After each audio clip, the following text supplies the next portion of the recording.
Halo bunda-bunda semua, kangen gak sama Miss Ayang ya kan? Udah lama Miss Ayang gak bikin video. Nah, langsung aja nih di video kali ini Miss Ayang ada episode terbaru yaitu series bedah buku. Bedah buku ala-ala ya. Nah, sekarang ini Miss Ayang pengen banget bedah buku tentang The Importance of Sex Education for Kids. Buku ini dari Ateria Senja. Apa sih isi buku ini? Pastinya isi buku ini itu membahas bagaimana peranan, tanggung jawab atau apalah itu mengenai sex education for kids seperti itu pastinya. Oke, lanjut aja menuju ke pembahasan ya. Sorry salah beribet ngomongnya. Maklum udah lama nggak bikin video guys. Jadi di buku ini dijelaskan mengenai apa-apa aja tentang sex education for kids. Nah, menurut buku ini nih, penting rasanya bunda-bunda itu di rumah menerapkan pendidikan seks untuk anak-anak di rumah, terutama yang masih berusia dini, karena maraknya sekarang banyak yang ngeri kan kasus-kasus anak tentang pelecehan seks. Sorry to say, ada juga yang anak laki-laki di sekolah disodomi gitu-gitu kan. Nah, kan ngeri ya kalau misalnya anak kita amit-amit yang jadi korbannya. So, kita wajib banget, perlu banget menerapkan edukasi seks untuk anak-anak kita di rumah. Pendidikan seks untuk anak itu tuh sebenarnya tanggung jawab siapa sih? Nah, kalau menurut buku ini dan menurut saya pribadi, pendidikan seks untuk anak itu tanggung jawab bersama, tanggung jawab banyak pihak.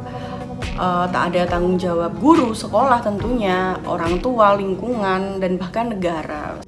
Nah, bukti tanggung jawab negara atau bukti andil negara dalam pemberantasan kekerasan seksual untuk anak atau pelecehan seksual untuk anak itu di buku ini itu dituliskan negara itu sudah mengeluarkan Impres nomor 5 tahun 2014 tentang Gerakan Nasional Menantang Kekerasan Seksual Anak.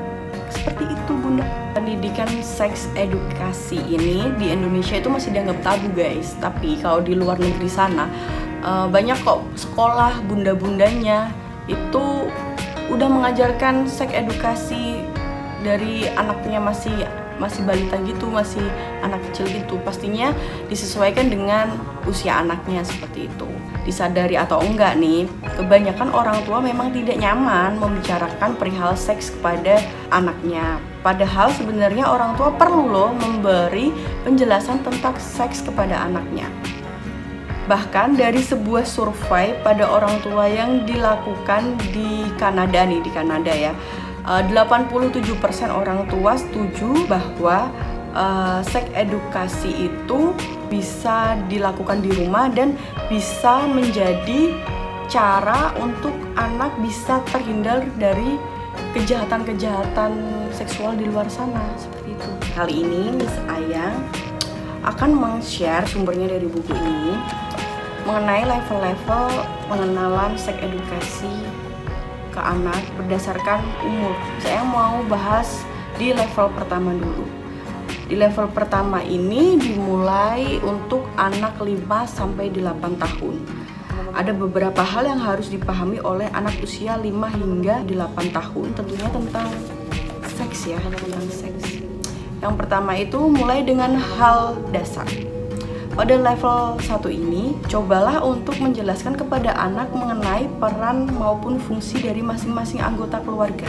Selain itu, menjalani komunikasi baik dengan anak akan membangun sebuah hubungan yang sehat di dalam keluarga. Jadi, pengenalan keluarga itu ternyata salah satu bentuk pembelajaran seks untuk anak.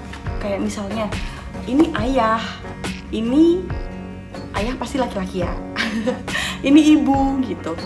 Terus ada laki-laki lagi di rumah, tapi dia bukan ayahnya, itu kakeknya gitu mungkin, atau omnya atau seperti itu. Itu sama saja sudah mengenalkan perbedaan jenis kelamin. Ada ayah, ada ibu. Ibu itu perempuan, ayah itu laki-laki. Nah, itu juga salah satu loh ternyata dari pendidikan sex education for kids. Lalu mengajarkan anak untuk tidak membeda-bedakan teman. Sebagai orang tua, cobalah untuk memberikan pemahaman kepada anak untuk tidak membeda-bedakan teman. Berilah pemahaman bahwa berteman harus dilandasi dengan rasa percaya, peduli, solidaritas, serta empati. Nah, kalau dia kan ada ya, kebetulan basically aku tuh guru gitu kan. Jadi aku sering banget nemuin murid-murid yang ayo main sama cewek-cewek. Terus waktu itu ada satu cowok nih ngumpul mau ikut gabung main. Nah, kamu kan cowok, kata si kelompok cewek ini, kamu kan cowok, kamu nggak boleh main sama kita. Nah, maksud dari buku ini tuh seperti itu. Jadi mau berteman sama perempuan, sama laki-laki, it's okay selagi positif maksudnya. Dengan dia berteman dengan lawan jenisnya, dia secara nggak langsung dia bisa mendapatkan perbedaan yang ada di dalam dirinya begitu.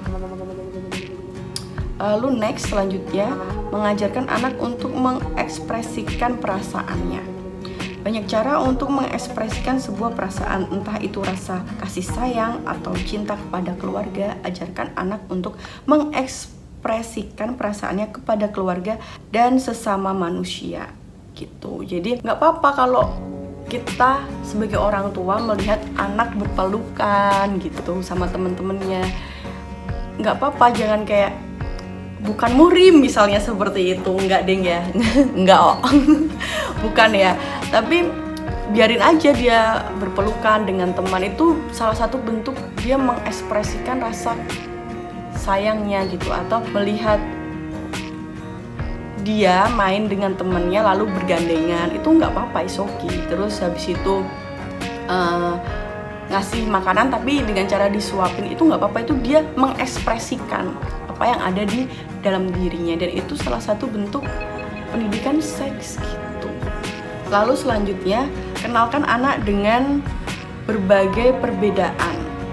Setiap manusia terlahir dengan berbagai perbedaan. Perbedaan tersebut harus dihargai. Nah, sebagai orang tua, cobalah untuk mengenalkan anak akan adanya perbedaan, serta beritahu bahwa perbedaan bukan suatu hal yang buruk dan menjadi halangan dalam menjalankan pertemanan gitu. Misalnya ada perbedaan kan, cewek sama cowok tentunya beda ya, itu nggak apa-apa, is okay. Tapi kita kasih tahu pemahaman, itu teman kamu cowok, kamu perempuan, kamu cewek. Kalau yang punya anak cowok, itu teman kamu perempuan, kamu laki-laki gitu. Lalu selanjutnya, kenalkan anak dengan arti pernikahan.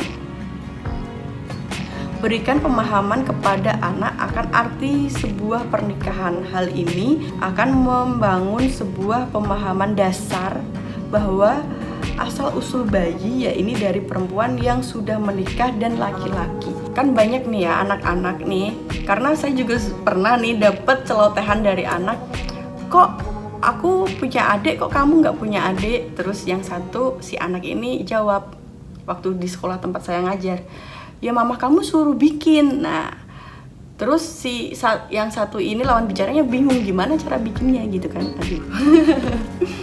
Nah gitu, jadi kalau misalnya bunda-bunda di rumah, si kecil udah mulai critical thinkingnya sudah mulai tumbuh gitu kan, itu memang sifat dasar anak. Dapati anak yang bertanya, gimana sih cara bikin adik bayi gitu, kok bisa sih, kalau misal lihat album foto, kok ini ayah sama bunda ada pesta-pesta kok nggak ada aku sih gitu. Nah itu momen yang pas untuk bunda-bunda mengajarkan atau memberikan pemahaman mengenai arti pernikahan.